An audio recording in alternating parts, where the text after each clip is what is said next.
பறவையானது அரசு வேலை செய்யும் காலத்துல ஒரு மனிதன் ஒரு புது முயற்சியில் ஈடுபட்டான் அப்படின்னா அது நிச்சயமா வெற்றியில முடியும். அடுத்து அவனுடைய பட்சி ஊன் தொழிலை செய்யும் போது அவன் எடுக்கிற முயற்சி சற்று தாமதமாகி வெற்றியில் முடியும் அப்படின்னு இந்த சாஸ்திரத்துல சொல்லப்படுது. மேலும் அந்த பட்சியானது நடை வேலை செய்யும் காலத்துல அவன் எடுக்கிற முயற்சி கொஞ்சம் இழுபறியா இருக்கும். சில சமயம் வெற்றியில முடியறத விட வாய்ப்பு இருக்கு, சில சமயம் தோல்வியில முடியும். அடுத்து அவனுடைய பறவையானது தொழில் வேலை செய்யும் போது அவன் எடுக்கிற முயற்சி தோல்வியில் முடியும்.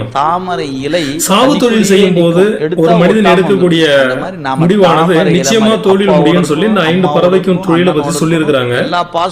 இப்ப ஒவ்வொரு மனிதனுடைய நட்சத்திரத்தை பொறுத்து அவனுக்கு என்ன பறவைங்கிறத பார்க்கலாம். இப்ப மனிதன் வளர்பிறையில பிறந்திருக்கான் அப்படின்னா ஜென்ம நட்சத்திரம் அஸ்வினி, பரணி, கார்த்திகை, ரோகிணி, மிருகசீரிடம், இந்த 5 நட்சத்திரத்துல ஏதாச்சும் ஒரு நட்சத்திரத்துல பிறந்திருந்தாங்க அப்படின்னா அவங்களுக்கு உண்டான பறவை வல்லூர். அடுத்தது